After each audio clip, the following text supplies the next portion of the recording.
¿Cuántas veces has entrado a la iglesia, mojado los dedos en el agua bendita, te has persignado y seguiste caminando sin pensar en nada? Sin decir nada, sin sentir nada, solo el gesto, solo la costumbre. El problema no es tu fe, el problema no es el agua bendita, el problema es que nadie te explicó la diferencia entre tocarla como costumbre y usarla como arma.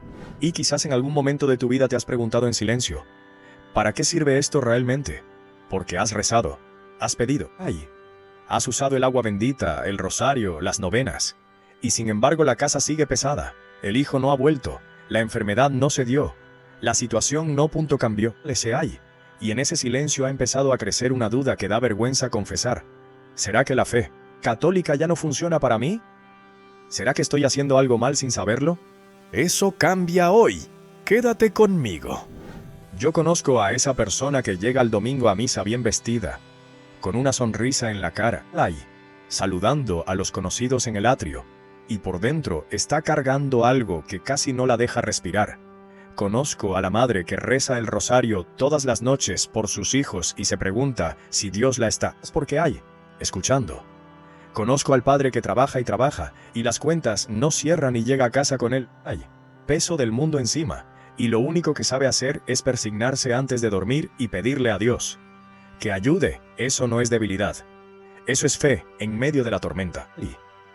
Pero quiero ayudarte hoy a entender algo que puede transformar completamente cómo vives esa fe. Y tiene que ver con algo que haces casi todos los días, sin saber lo que realmente estás haciendo. Agua bendita, voy a ser directo contigo. Creciste en la fe católica. Aprendiste a persignarte desde pequeño. Viste a tu abuela con el agua bendita en una botellita junto a la puerta. Viste a tu mamá mojar los dedos antes de entrar a la iglesia. Y tú hiciste lo mismo. Lo seguiste haciendo. Y con el tiempo se convirtió en algo automático. Un gesto tan natural como quitarse el sombrero al entrar o decir buenos días al levantarse. Y eso tiene valor. La continuidad de la fe tiene valor. El que haya llegado a ti a través de generaciones tiene un peso que no se puede subestimar. Pero hay una diferencia enorme entre hacer algo por costumbre y hacerlo por convicción. Y esa diferencia es exactamente donde se pierde el poder. Nadie te explicó esto. No es tu culpa. La catequesis muchas veces nos enseñó qué hacer, pero no siempre nos explicó por qué, ni cómo, ni con qué disposición interior. Y eso ha dejado a millones de católicos practicando una fe poderosa como si fuera un protocolo social, haciendo los gestos sin habitar el significado. Quédate, porque lo que estás a punto de escuchar va a explicar por qué, y lo que puedes hacer hoy mismo para cambiarlo. Primero necesito que entiendas qué es el agua bendita según la iglesia, no según la superstición, no según el folclore. Según la doctrina, el agua bendita es un sacramental. Y un sacramental es un objeto o acción que la iglesia, por su ministerio, bendice para preparar el alma a recibir la gracia de los sacramentos y santificar las diversas circunstancias de la vida. Eso dice el catecismo de la Iglesia Católica, no yo. El catecismo, es decir, el agua bendita no es decoración religiosa, no es un amuleto de buena suerte, no es superstición disfrazada de catolicismo. Es un instrumento de gracia que la Iglesia nos da para que lo usemos conscientemente en la vida diaria. Pero hay una diferencia crucial entre un sacramental y un sacramento. Los sacramentos, el bautismo, la Eucaristía, la confesión, actúan por sí mismos cuando se administran válidamente. Los sacramentales no. Los sacramentales requieren algo de tu parte. Requieren la disposición del corazón. Requieren que el que los usa esté presente, consciente, creyente. Ahí está el error. No en el agua, en el corazón que la toca sin estar presente. Yo esto que te voy a decir ahora, muy poca gente lo sabe y lo cambia todo. Hay una historia en el Evangelio de Juan, capítulo 9, que lleva siglos hablándole exactamente a este momento. Un hombre ciego de nacimiento. Nunca había visto nada. Nunca había conocido la luz. Y Jesús se acerca. Hace lodo con un poco de tierra y saliva. Los materiales más humildes, más ordinarios que puedas imaginar. y se los pone en los ojos. Y luego le dice algo que parece demasiado simple para ser el método de un milagro. Ve a lavarte en la piscina de Siloé. Eso es todo. Ve, lávate. No hay música celestial. No hay drama. No hay instrucciones elaboradas. Solo, ve y lávate. El hombre fue. No preguntó, ¿esto de verdad va a funcionar? No dudó del método por su simplicidad. No se quedó ahí sentado analizando si el lodo tenía propiedades medicinales. Fue. Y al ir, recibió. La Biblia lo dice con una sencillez que esconde una profundidad enorme. Fue, se lavó y regresó. Viendo. El poder no estaba en el lodo. El poder estaba en Cristo que lo activó y en el hombre que obedeció. El agua de la piscina de Siloé no tenía ninguna propiedad mágica especial. Era agua, igual que él. Agua bendita es agua. Lo que la transformó no fue su composición química. Lo fue lo que Cristo te depositó en ese acto, y lo que el hombre puso de su parte al obedecer con fe. Cada vez que usas el agua bendita con fe, estás haciendo exactamente lo que ese hombre hizo. Estás llevando a Cristo al contacto con tu situación. Estás diciendo, yo creo que tú puedes. Yo creo que este gesto no es vacío.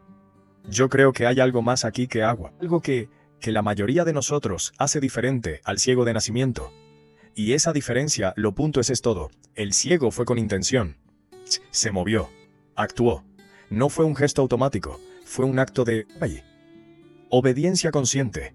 Él no sabía exactamente qué iba a pasar, pero fue con todo lo que tenía, que era muy poco, y lo entregó. El primer error que comete el 99% de los católicos con el agua bendita es este. La tocan sin intención.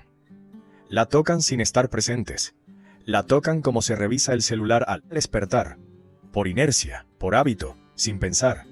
Y así, un instrumento que la Iglesia diseñó como arma de gracia, se convierte en un gesto tan vacío como rascarse la cabeza. El agua bendita no activa la gracia sola. La activa tu fe que la toca. El agua no cambia. Lo que tiene que cambiar eres tú cada vez que la tocas. Necesitas estar promensense. Necesitas saber lo que estás haciendo. Necesitas tocarla con propósito. ¿Qué significa tocar con propósito? Significa que en el momento en que mojas tus dedos, hay algo que pasa en tu interior. Una declaración, un reconocimiento, aunque sea una sola frase interna. Señor, esto es una señal de que mi vida es tuya. O Cristo, cúbreme hoy. O simplemente, en ti confío. No tiene que ser larga. No tiene que ser elocuente. Tiene que ser real. Escribe en los comentarios. Nunca lo había pensado así. Porque sé que hay personas escuchando esto ahora mismo que están reconociendo algo en lo que acabo de decir. Moyo Valle ahora el segundo error. Este toca algo que la mayoría de nosotros tiene muy arraigado en la práctica de fe. Muchos católicos solo encuentran el agua bendita en la iglesia, en la pila de agua bendita a la entrada. Entran, mojan, se persignan, y ya. Y cuando salen, el agua bendita se queda en la iglesia. Pero la batalla espiritual no ocurre en la iglesia. Ocurre en tu casa. Ocurre en tu cuarto a las 2 de la mañana cuando no puedes dormir. Ocurre en la cocina cuando hay una discusión que no tiene punto de explicación. Ocurre en el corazón de tus hijos cuando se van alejando de la fe, sin que nadie entienda por qué. La iglesia siempre supo esto. Por eso existe la práctica antiquísima de tener agua bendita en el punto hogar. Junto a la puerta, en el cuarto, junto a la cama de los niños. ¿Por qué crees que las abuelas tenían botellitas de agua bendita en cada cuarto de la casa? No era superstición. Era teología doméstica. Era la fe que se practica no solo cuando se entra al templo, sino cuando se vive en el hogar. Hay un eco muy profundo de esto en el libro del Éxodo. Cuando Dios iba a pasar sobre Egipto la noche de la 10ª plaga, no les dijo a los israelitas que pusieran la sangre del cordero en la puerta del templo. Les dijo que la pusieran en sus propias puertas, en el dintel y en los postes de su propia casa. Lo que pusieron en la puerta no era decoración, era una declaración. Esta casa pertenece al Dios que libera. Aquí no entras tú. El ángel pasó de largo. El hogar tiene que ser territorio espiritualmente marcado. Y el agua bendita es una de las maneras más directas, más accesibles, y más fundamentadas en la tradición católica para hacerlo. ¿Tienes agua bendita en tu casa hoy? Si la respuesta es no, eso es lo primero que tiene que cambiar. Puedes pedirla en tu parroquia. La mayoría de las iglesias tienen agua bendita disponible. Lleva un recipiente, pide que te la den y llévala a tu casa. Lleva el tercer error. Este es el que más daño hace. Lo voy a explicar en un momento. Hay gente que va a ver este mensaje y va a pensar que estamos hablando de religiosidad popular sin fundamento teológico, que esto es folclore disfrazado de doctrina, que el agua es agua y nada punto más. A esa persona le digo, con todo el respeto y con toda la claridad que tengo, escucha esto antes de punto juzgar, porque el tercer error es el más grave de los tres, y tiene que ver no con lo que haces con las manos cuando usas el agua bendita, sino con lo que dices, o lo que no dices, cuando la usas. La voz es un instrumento espiritual. Eso no es una idea nueva, no es una ocurrencia moderna.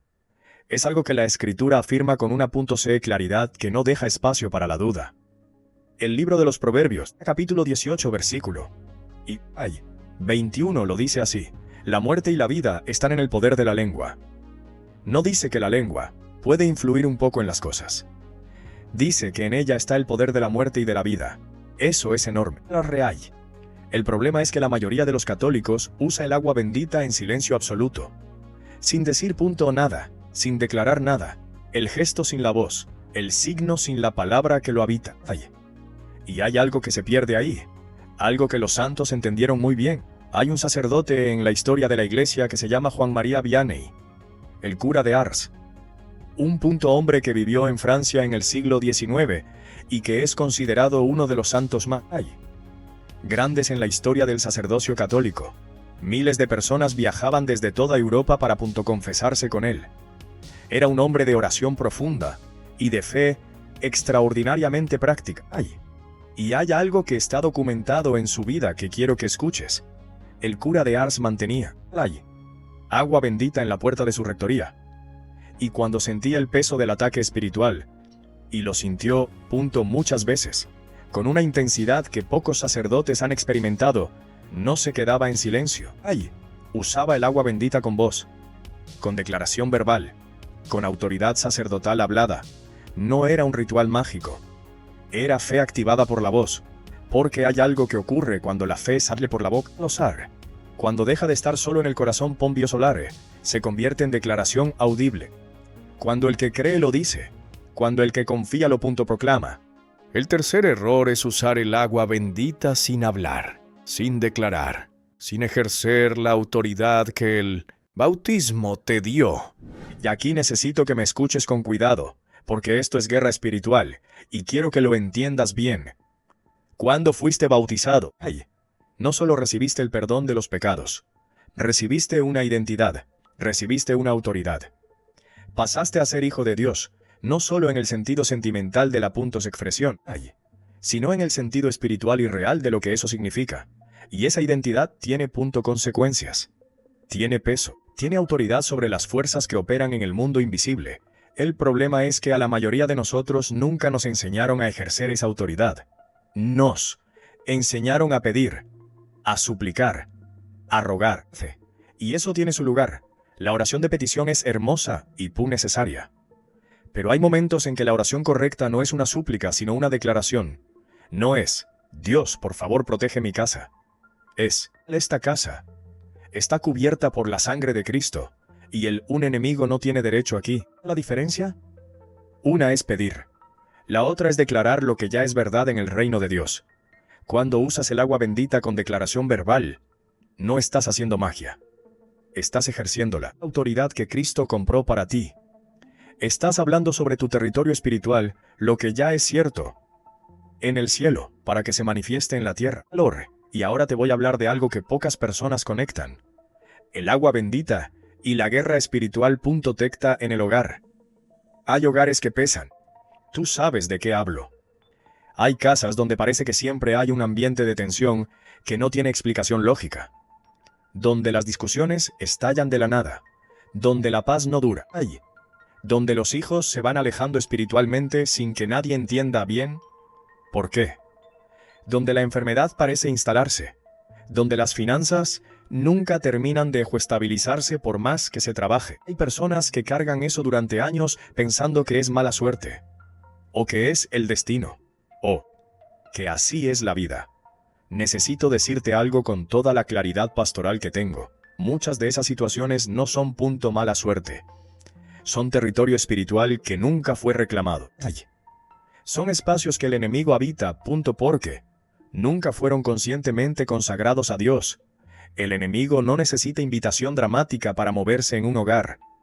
Le basta con que nadie lo punto que eche. Le basta con que el espacio espiritual esté vacío de declaración de fe.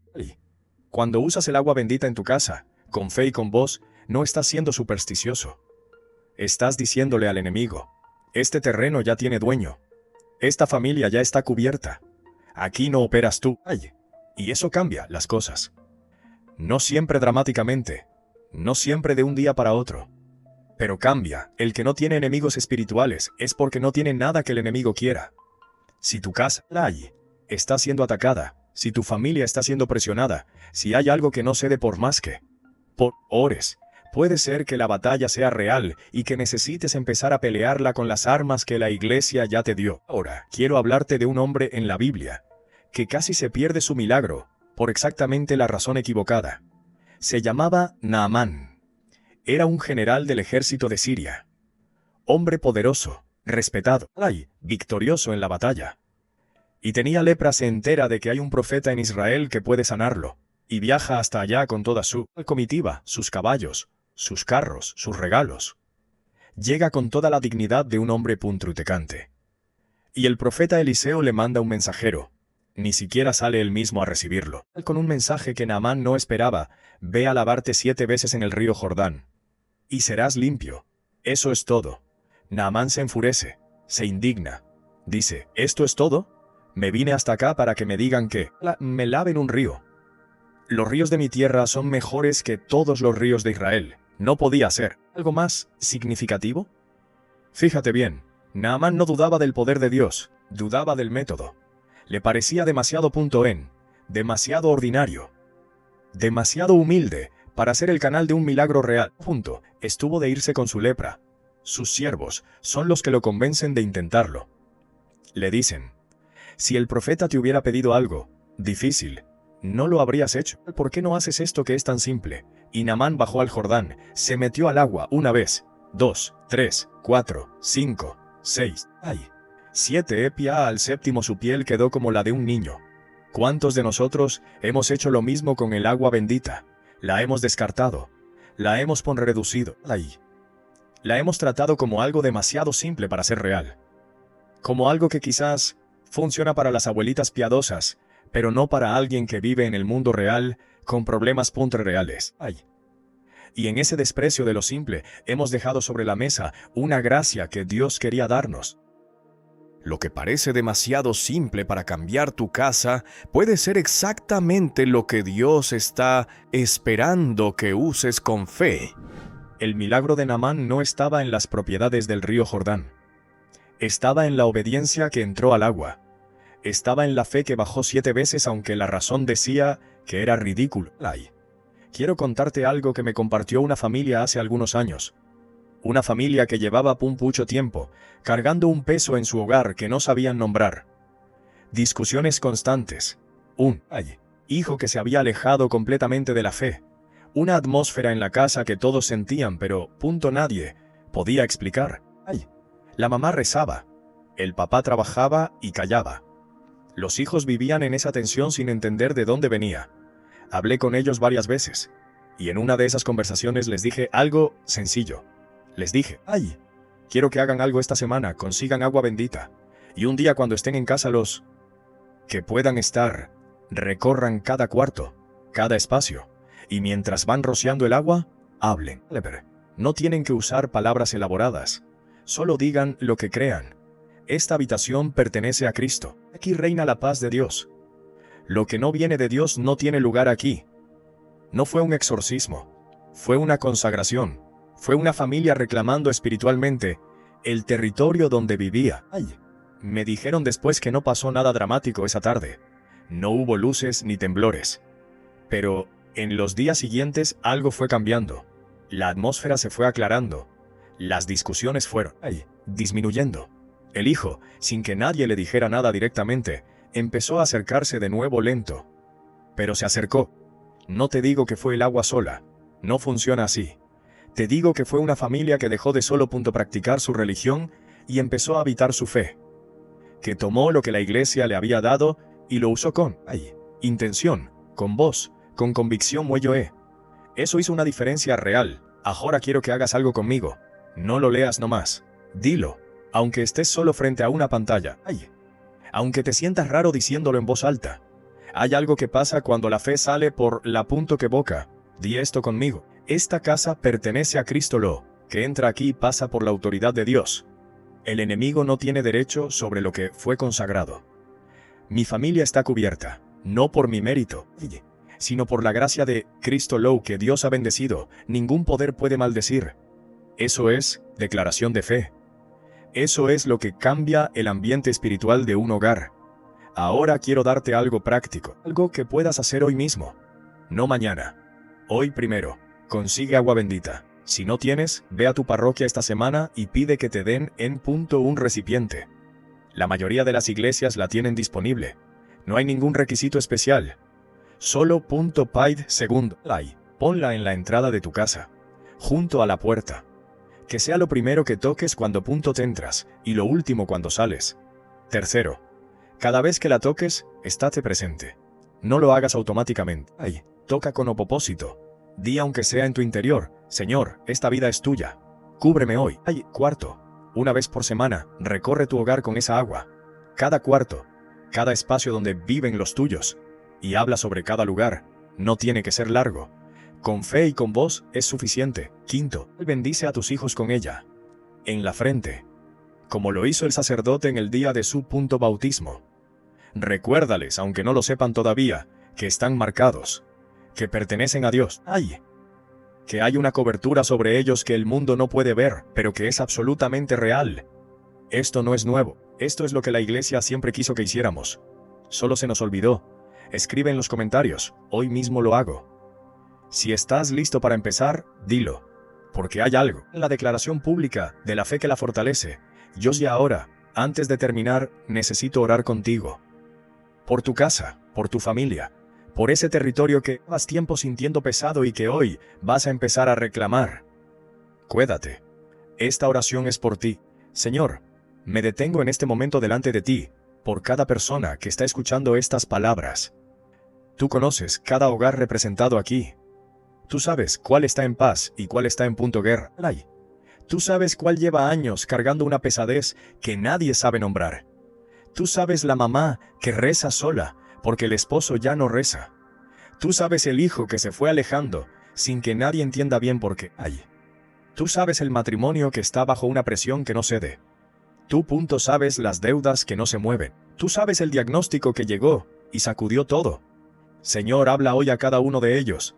Que sepan que el agua bendita que tocaron 100 veces sin pensar puede convertirse desde hoy en un acto de guerra espiritual consciente. Que sepan que tú no abandonaste su hogar, sino que esperabas que ellos lo reclamaran con fe. Que lo que se siente pesado en esa casa no tiene más autoridad que la que se le ha dejado tener. Y que hoy eso cambia. Cubre cada hogar representado aquí, Señor. Con tu paz, que no depende de las circunstancias. Con tu presencia, que transforma la atmósfera de los lugares donde se le invita con fe. Con tu protección, sobre los hijos que se han alejado. Que tu mano los alcance donde ninguna mano humana puede llegar. Con tu sanación, sobre los cuerpos que están enfermos y los corazones que están rotos. Con tu restauración, sobre lo que el enemigo robó. La alegría, la unidad, la fe, la esperanza. Y que desde hoy, cada vez que tus hijos toquen el agua bendita, recuerden que están tocando una alianza, que están diciéndole al enemigo hasta aquí. Esta familia tiene dueño. Este hogar está consagrado. Aquí reina Cristo. En el nombre del Padre, del Hijo y del Espíritu Santo. Amén. El agua bendita no cambió. Lo que tiene que cambiar es el corazón que la toca. Tócala con fe. Tócala con voz. Tócala sabiendo lo que estás haciendo. Y verás cómo un gesto que hacías por costumbre se convierte en uno de los actos espirituales más poderosos de tu día. Cuéntame en los comentarios. ¿Vas a cambiar cómo usas el agua bendita desde hoy? Quiero leerlo. Porque cuando uno declara su fe en voz alta, algo se mueve, ella ahí. Si conoces a alguien que usa el agua bendita por costumbre, que va a la iglesia y moja los dedos sin pensar, mándale este video. Ay, puede cambiar cómo vive su fe. A veces la gracia llega a través de nosotros. En el próximo mensaje te voy a hablar de otro sacramental que la mayoría de los católicos tiene en su casa y no sabe cómo usar correctamente. Y te adelanto que es más poderoso de lo que imaginas. No te lo pierdas. Nos vemos pronto.